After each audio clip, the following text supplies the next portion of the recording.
What is the true measure of a life? Is it found in the unyielding endurance of stone, lasting for millennia in silent, unfeeling darkness? Or is it in the fleeting, brilliant flash of a firefly, which burns its own life away to illuminate the world for one breathtaking moment?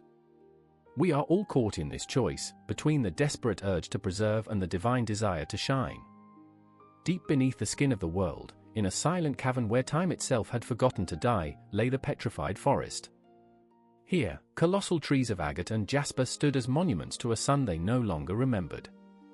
In this kingdom of stillness, there lived two souls. The first was Gravewood, an ancient, gnarled root system woven through the stone floor. For eons, its entire existence had been a single, slow, excruciating act of will. With monumental patience, it drew infinitesimal grains of mineral from the rock, pulling them through its ossified veins. Each grain was a victory, another layer in its armor against oblivion. Gravewood's purpose was not to live, but to last. Its consciousness was a cold, grim satisfaction in its growing indestructibility. It was becoming eternal. Upon its hardened, grey bark clung the second soul, Embermoss. A fragile, velvet patch of impossible life, it was the last bioluminescent organism in the dead world. While Gravewood hoarded permanence, Embermoss practiced expenditure. It gathered the faint, residual energies of the Earth, the ghost warmth from the planet's core, and converted it not into structure, but into light. Its life was a series of soft, green pulses, each one a costly, beautiful defiance of the crushing dark. Each glow shortened its lifespan, consuming the very essence it had struggled to collect. Gravewood felt the moss's gentle, rhythmic warmth and regarded it with a cold, grinding pity. A vibration, slower than a heartbeat, resonated through the stone, Gravewood's voice. "You burn away your future," it rumbled, the thought echoing in the shared stillness. "Every flicker is a moment you will not have. I am building forever. You are building nothing but a memory." Embermoss answered, not with a vibration, but with a particularly brilliant pulse of emerald light. The glow washed over the cavern, revealing the fossilized remains of winged creatures trapped in the crystal walls, their forms captured in an eternal instant of flight. The light was Embermoss's reply. "And what is forever, if not a longer night?" the warmth communicated. "You hoard moments you will never spend. I choose to spend mine illuminating what was. My purpose is not to endure the darkness, but to bear witness to the beauty it consumes. To be a memory is to have lived."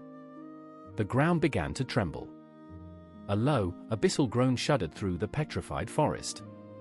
The great settling had begun, the final compression that would crush all imperfection, all that was not yet stone. Gravewood felt a surge of cold, grim triumph. Its long work was vindicated.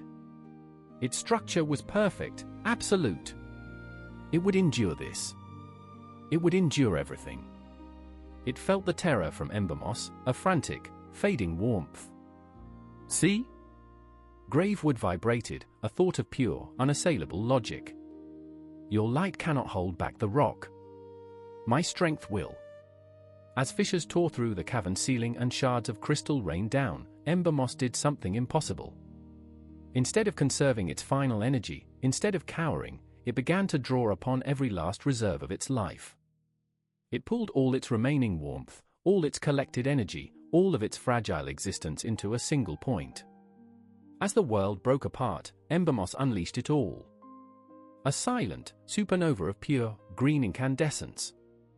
It was a light more brilliant than any sun the forest had ever known. For one eternal second, the entire cavern was a cathedral of blazing emerald.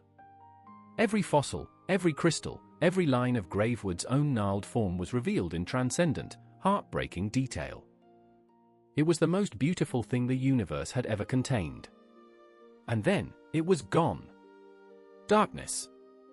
Absolute. The cavern collapsed. The settling was complete. Gravewood survived. It was intact, buried under a new mountain of silence and pressure, perfectly preserved. It had won. It was eternal. But in the unending, unfeeling dark, a new sensation echoed within its stony consciousness. A hollow ache. The memory of the light. The memory of the warmth.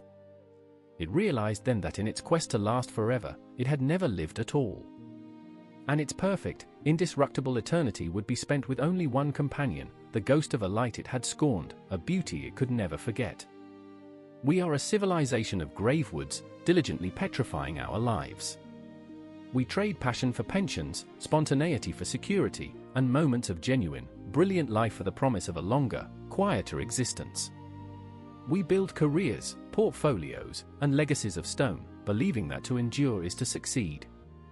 Yet, we feel the phantom ache of the Embermoss within us, the artist, the lover, the dreamer who knows that a life unlived is the greatest risk of all. The fable does not condemn our need for stability, but it forces us to ask what we are sacrificing for it. It suggests that true permanence is not found in the stone that lasts, but in the light that leaves a memory worth holding for an eternity. So look at the life you are building. Is it a fortress designed to outlast the world, or a fire built to warm the present? For in the final accounting, it is not merely the length of our survival that will define us, but the intensity of the light we chose to shine in the time we were given. This is Filiarium. Timeless stories, enduring wisdom.